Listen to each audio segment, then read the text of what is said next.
Hello mga best friend. So ayan, nag-tutor kasi ako mga best friend. Tutor talaga. De, tinur ko. Nag-tour kami dito sa Ginza kasi itutur ko yung aking bisita. Ayan siya oh.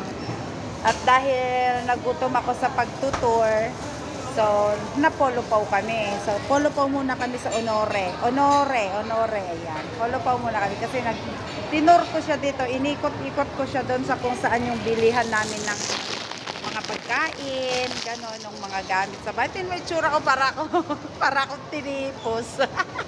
So, yan mga best friend, kain muna tayo, polo paw. Ayan, nag-selfie siya mga best friend.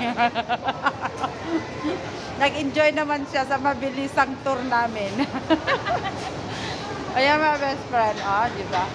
May McDonald's dito sa tabi namin mga best friend, kaya lang wala pa kaming sweldo, bukas pa kami sa sahod. Kaya, dito muna kami sa Polo Paw na uwi. Polo Paw muna, Polo Paw. Sa susunod na kami mag-McDo. Susunod na sweldo. Yung libre siya ng $7. So, ayan, tuwan-tuwa siya mga best friend. Diba? So, yun lang mga best friend. Baka pagod na kayong manood sa kanta ko. Thank you so much for watching. I love you all guys. Bye!